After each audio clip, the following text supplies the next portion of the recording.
Welcome to Cloudmate weather. आज GT के series का थर्ड एपिसोड देखेंगे जो कि लाइटनिंग पर बेस्ड है। साउथ वेस्ट मानसून की सीरीज़ इसके बाद कंटिन्यू होगी, लेकिन जीटी के 3 जो है ये लाइटनिंग पर बेस्ड होगा। इसके फीचर्स देखेंगे और लास्ट में इससे सेफ्टी भी देखेंगे कि किस तरीके से हम इससे बच सकते हैं, क्योंकि सितंबर का महीना आ रहा है और थंडर स्टॉर्म धीरे धीरे अब और यहाँ पर स्ट्रॉन्ग होंगे। एक प्री मानसून सीज़न होता है और एक पोस्ट मानसून सीज़न होता है जिसमें थंडर स्टॉर्म्स यूजुअली सबसे ज़्यादा स्ट्रॉन्ग होते हैं।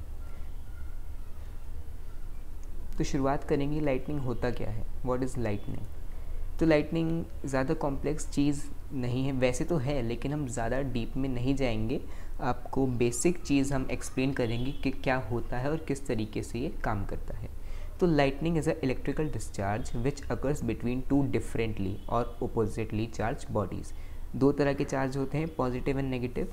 तो जब दो बॉडीज़ डिफरेंटली चार्ज होती हैं तो उनके बीच में जो डिस्चार्ज होता है इलेक्ट्रॉन्स का, उसे एक तरह से हम लाइटनिंग कह सकते हैं। वैसे तो बहुत सारी डेफिनेशंस है, पर एक बेसिक डेफिनेशन ये भी है। इसके फीचर्स क्या होते हैं? जब नेचुरल लाइटनिंग होती है तो ब्राइट लाइट और लाउड थंडर देखने को मिलता है। जब बिजली चमकती है तो ब्राइट लाइट होती है और जब बिजली कड़कती है यानी जो थंडर सुनाई देता है वो लाउड थंडर होता है। Here it occurs between cloud to cloud और क्लाउड टू ग्राउंड। वैसे तो लाइटिंग बहुत तरीके से होती है, लेकिन हम दो मेजर यहाँ पर देखेंगे, क्लाउड और क्लाउड के बीच में, मतलब दो बादलों के बीच में, और क्लाउड टू ग्राउंड के बीच में, यानी बादल और ज़मीन के बीच में जो बिजली गिरती है, बिजली जैसे गिरना कहते हैं, वो कैसे होता है। अब लाइटनिंग का एक यहाँ पर विंटर्स के दौरान का एक डेली बेसिस का एग्जांपल लें लाइटनिंग डिस्चार्ज का, तो हम आपको देंगे कि when you wear off your sweater you hear a crackling sound and sometimes lightning is also seen. जब आप सर्दियों में अपना स्वेटर उतारते हैं या ऐसा कोई ऊनी कपड़ा जब आप उतारते हैं तो एक क्रैकलिंग साउंड होती है, चटर पटर की साउंड आती है, और कभी कभार एक छोटा सा स्पार्क भी यूजुअली दिख जाता है कभी कभार, जो कि बहुत हल्का सा होता है। तो आगे देखते हैं। So here due to rubbing one body becomes negatively charged and other body becomes positively charged, then discharge occurs between electrons, yeah, two differently charged bodies. Now electron tends to meet proton, then this discharge is here is seen as light and crackling sound is heard. मतलब जब आप अपना sweater उतारते हैं तो दो bodies differently charge हो जाती हैं, एक पॉजिटिवली चार्ज हो जाती है, एक नेगेटिवली चार्ज हो जाती है, और जैसा मैंने बताया दो डिफरेंटली चार्ज बॉडीज़ के बीच में ही जो इलेक्ट्रॉन डिस्चार्ज होता है उसे ही लाइटनिंग कहा जाता है। आगे देखते हैं किस तरीके से लाइटनिंग होती है या हाउ लाइटनिंग अकर्स। तो यहाँ पर डायग्राम भी है आपके लिए। तो in cloud there are ice particles और वाटर ड्रॉपलेट्स प्रेजेंट। मतलब एक बादल में वाटर ड्रॉपलेट्स होती हैं और छोटे छोटे आइस के पार्टिकल्स होते हैं, क्योंकि बादल बहुत ठंडे होते हैं तो आइस के पार्टिकल्स उनमें प्रेजेंट होते हैं, लेकिन बहुत छोटे छोटे, बहुत स्मॉल होते हैं। When these particles rub with each other, they attain different charges। मतलब जब ये पानी की बूंदें आइस पार्टिकल्स मेनली जब एक दूसरे से रब होते हैं तो ये नेगेटिवली और पॉजिटिवली चार्जेस अटेन कर लेते हैं, डिफरेंट चार्जेस अटेन कर लेते हैं, positive and negative which are opposite. Usually negative charges settle down and positive charges are arranged in the upper part of the cloud. ये यूजुअली देखा जाता है कि जो नेगेटिव चार्जेस हैं वो बादल के जो निचला हिस्सा होता है उसमें सेटल हो जाते हैं, एंड जो पॉजिटिव चार्जेस हैं वो बादल के ऊपर वाले हिस्से में सेटल हो जाते हैं, यूजुअली देखा जाता है। When these charges become in excess amount, negative charges tend to lose electrons और give electrons towards the positive charges. आपको पता होगा डिफरेंट चार्ज एक दूसरे को अट्रैक्ट करते हैं तो वही फिनोमेना है, और सिमिलर चार्ज एक दूसरे को रिपेल करते हैं, ये फिनोमेना यहाँ पर है। As these are present in large amount, loud thunder is heard and lightning is seen। मतलब जब दो बादलों के बीच में इलेक्ट्रिकल डिस्चार्ज होता है तो जो इलेक्ट्रॉन का ट्रांसफ़र है, जो डिस्चार्ज है, उसी को यहाँ पर बिजली कड़कना कहते हैं, और वो एक बिजली कड़कती है यानी लाइट जो दिखती है, और उसी की वजह से जो है वो साउंड भी सुनाई देता है। तो अभी आप देखेंगे कि क्यों जो है वो बिजली कड़कती है और क्यों ऐसा साउंड सुनाई देता है।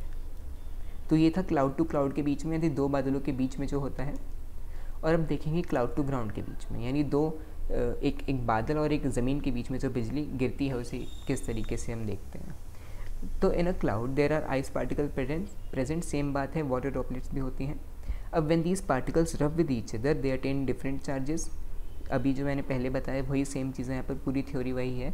Usually negative charges settle down and positive charges arrange in upper part of the cloud, same वही बात है। When these charges become excess amount, negative charges tend to give electrons with positive charges and become neutral through air. ठीक है, air से यहाँ पर transfer होता है, एयर एक मीडियम है यहाँ पर। Under the influence of these under the influence of negative charges मतलब मैंने अभी बताया कि दो सिमिलर चार्जेस एक दूसरे को रिपेल करते हैं। जो अर्थ के जो पॉजिटिव चार्जेस हैं ऊपर आ जाते हैं, बादल के तो ऑलरेडी नीचे हैं, तो ये दोनों अब सिमिलर चार्जेस हैं। अब इन दोनों के बीच में जो है वो डिस्चार्ज होगा। देखिए हम आपको यहाँ पर दिखाते हैं, ये जो है वो नेगेटिव चार्जेस यहाँ पर हैं, अर्थ के यहाँ पर पॉजिटिव चार्जेस हो गए, तो अब ये दोनों ओपोजिट चार्जेस हैं, तो यहाँ पर डिस्चार्ज हो सकता है, तो यहाँ से डिस्चार्ज होगा। एयर एक मीडियम है यहाँ पर, तो एयर से यहाँ पर डिस्चार्ज होगा। तो उसी को हम बिजली कड़कना कहते हैं। जब बादल से धरती के बीच में जो है वो इलेक्ट्रॉन डिस्चार्ज होता है, इलेक्ट्रिकल डिस्चार्ज होता है, उसी को बिजली कड़कना कहते हैं।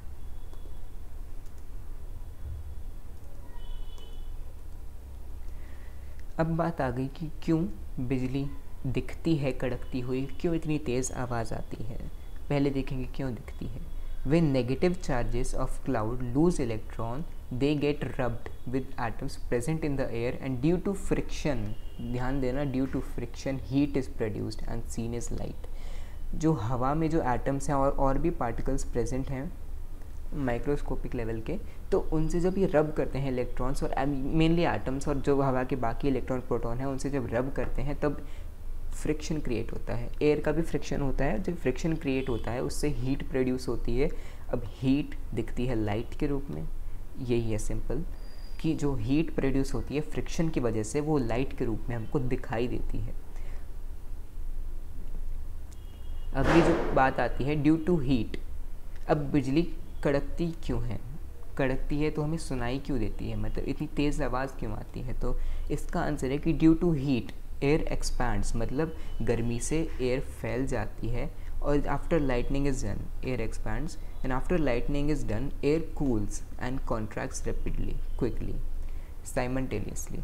मतलब जब बिजली कड़क गई उसके बाद वापस सब नॉर्मल हुआ तो एयर जल्दी से ठंडी होती है और वापस कॉन्ट्रैक्ट होती है, एक्सपैंड हुई फिर वापस नॉर्मल कॉन्ट्रैक्ट हो गई, सिकुड़ गई। तो this rapid expansion and contraction results in the crackling sound and creates loud sound which is heard as thunder।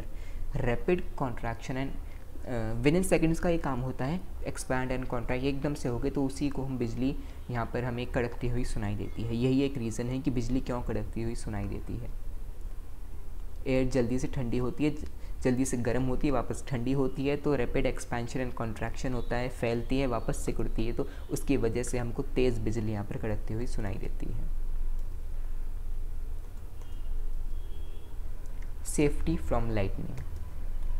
इसमें वैसे तो बहुत सारी सेफ्टीज़ होती हैं, लेकिन कुछ चार यहाँ पर मेन टॉपिक्स आपको बता देता हूँ। Do not stand under a tree और पोल और टॉल थिंग। सबसे बड़ी गलती लोग ये करते हैं कि किसी पेड़ के नीचे खड़े हो जाते हैं। फरवरी 2021 यानी फरवरी 2021 की भी बात है, गुड़गांव की बात है, तो थंडरस्टॉर्म चल रहा था उस टाइम और नाउकास भी हम लोग इशू कर रहे थे साथ साथ। तब 4 लोग loss their life when they were standing under a tree. वो काफ़ी वीडियो वायरल भी हुई थी, अगर आपने देखी हो। तो कभी भी ट्री के अंदर खड़े ना हो, पेड़ के नीचे खड़े ना हो। पेड़ भी वल्नरेबल होते हैं बिजली गिरने के लिए, उन पे भी पूरी संभावना होती है। आगे किसी बड़े पोल के नीचे खड़े ना हो या किसी ऊंची सी चीज़ के नीचे खड़े ना हो। अब वेयर शूज़ और स्लीपर्स, अपने नंगे पैर ना घूमे तो ठीक रहेगा, अपने शूज़ या स्लीपर्स पहन के रखें, चप्पलें वगैरह। And do not go under water bodies, मतलब ये भी एक है कि आप गीले ना हो, ज़्यादा पानी में ना रहें जब बिजली कड़क रही हो। दूसरी चीज़, चौथी चीज़ है कि कीप योर सेल्फ ड्राई। यही दोनों बातें सेम है कि अपने आप को सूखा रखें और ज़्यादा आप बाहर ना रहें, किसी टॉल बिल्डिंग के ऊपर ना रहें, एक सेफ जगह पर आप रहें।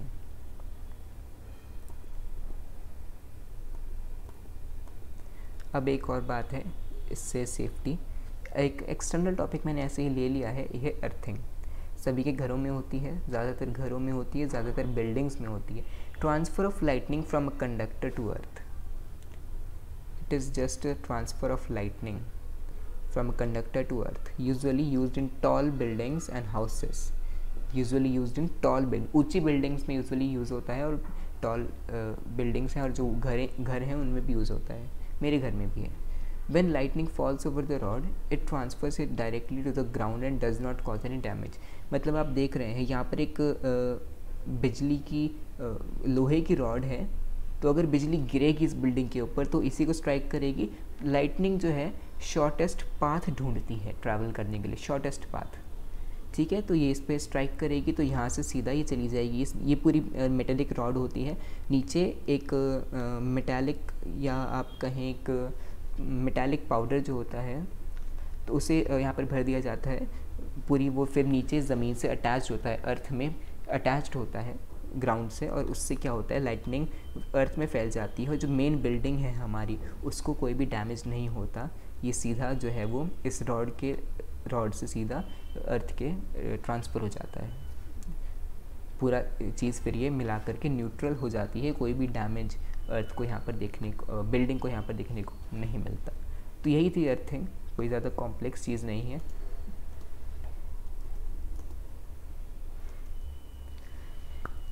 तो ये थी पूरी वीडियो, और नेक्स्ट वीडियो में हम GTK 3 को कंटिन्यू करेंगे। GTK 4 एपिसोड जो आएगा, जो कि साउथ वेस्ट मानसून का 3rd एपिसोड होगा, उसको हम कंटिन्यू करेंगे। और इसमें हमने ज़्यादा डीप में नहीं गए हैं, ऊपर से बस बेसिक हमने चीज़ें देखी हैं कि किस तरीके से यहाँ पर लाइटनिंग होती है और क्या कुछ हमें यहाँ पर सेफ्टी रखनी चाहिए। Thank you.